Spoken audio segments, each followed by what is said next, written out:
Assalamualaikum warahmatullahi wabarakatuh. Alhamdulillah, kemat pagi para sedulur-sedulur yang saya cintai dan semoga dicintai oleh Allah Subhanahu wa taala. Para sedulur, jadi Allah Subhanahu wa taala berfirman di Al-Qur'anul Karim, tepatnya di surat Al-Kahfi ayat 39 sebagai berikut.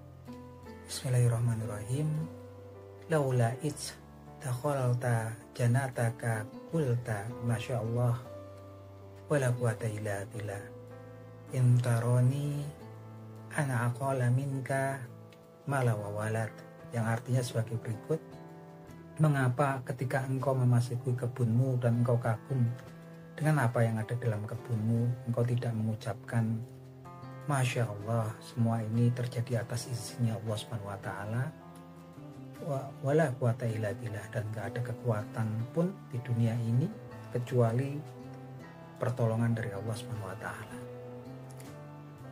Ingtaroni, tak mengapa seandainya engkau melihat ana aqala minka, aku lebih sedikit daripadamu, mala wa walad, harta kekayaan dan keluarga atau anak keturunan. Nah teman-teman, berkaitan dengan surat Al-Kahfi ayat 39 ini ada sebuah kisah ya yang melatar belakangi turunnya surat ini, ayat ini, yaitu ada dua orang, yang satu bernama Yehuza dan yang satunya bernama Kurtus. Nah, Kurtus ini mendapati kebunnya dan anak keturunannya, kebunnya yang hasilnya melimpah ruah mengagumkan buat dia. Begitu juga dia melihat anak keturunannya yang bikin dia gembira, bahagia gitu kan, yang banyak. Kemudian dia memang menyombongkan ya kebunnya, anak keturunannya terhadap sahabatnya, orang yang bernama Yehuza gitu kan. Dan Yehuza bilang gitu kan, alangkah baiknya gitu kan ketika engkau kemudian melihat kebunmu hasilnya yang melimpah, kemudian kau melihat anak keturunanmu yang sehat dan banyak gitu kan, tak mengapa engkau kemudian melihat bahwasanya aku ini hasil kebunku lebih sedikit daripadamu, ataupun anak keturunanku pun lebih sedikit daripadamu gitu kan.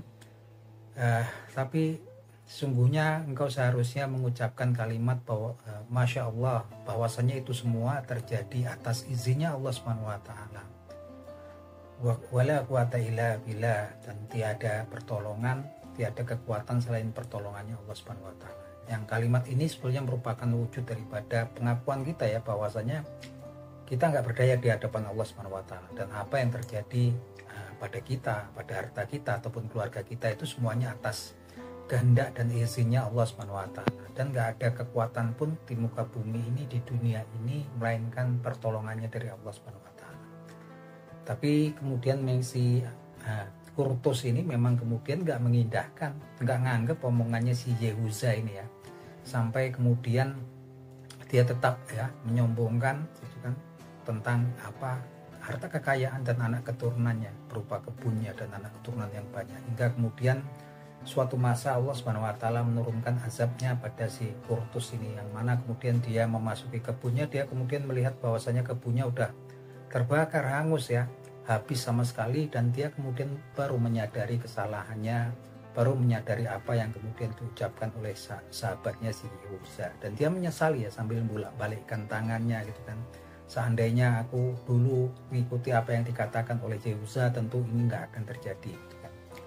Berkaitan dengan kalimat tadi ya, Masya Allah wala quwata illa billah, suatu ketika juga Rasulullah SAW sedang bersama dengan sahabat Abu Hurairah radhiyallahu anhu, dan kemudian Rasulullah SAW juga bertanya pada Abu Hurairah, ya Abu Hurairah, maukah engkau aku tunjukkan suatu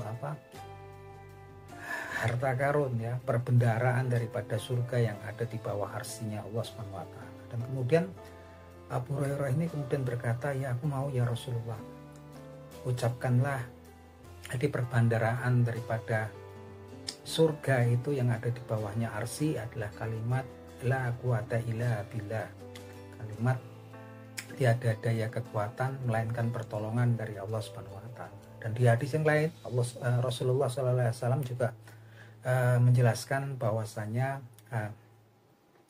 apabila seseorang menemukan suatu yang menakjubkan, menemukan karunia-Nya Allah Subhanahu wa taala yang mengembirakannya, yang menakjubkannya, baik dalam keluarga, harta kekayaan, keluarga atau anak keturunannya, dan kemudian dia mengucapkan Masya Allah wala quwata illa billah.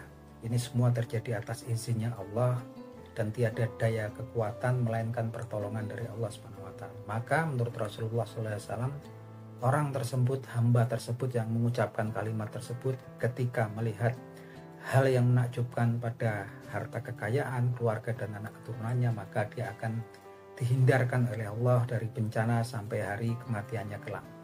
Nah teman-teman, kalau kita lihat dari runtutan apa yang saya ceritakan tadi, kalimat ini merupakan kalimat Masya Allah dan la quwata illa billah. Ini kalimat yang sangat menakjubkan ya teman-teman, yang mana memang langsung difirmankan oleh Allah Subhanahu wa taala di surat Al-Kahfi 39. Dan begitupun Rasulullah menjelaskan ya, ketika menjelaskan hadisnya tadi yang terakhir gitu kan, dia kemudian membaca surat Al-Kahfi ayat 39.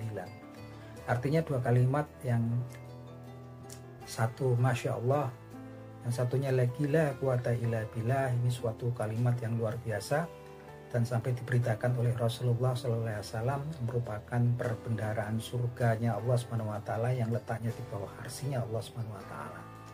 Nah teman-teman, artinya ketika kemudian kita menemukan kenikmatan, menemukan hal yang menakjubkan, menggembirakan kita baik dalam harta kekayaan, keluarga kita, anak keturunan kita, maka kemudian kita berzikir pada Allah Masya Allah wala quwata illa billah, yang merupakan pengakuan kita sebagai seorang hamba bahwasanya semua itu terjadi karena izin ataupun kehendak dan izinnya Allah Subhanahu wa taala.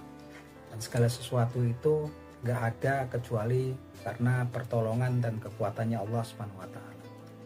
Nah itu aja teman-teman obrolan kita, semoga bermanfaat. Akhir kata wabillahi taufik wal hidayah. Wassalamualaikum warahmatullahi wabarakatuh.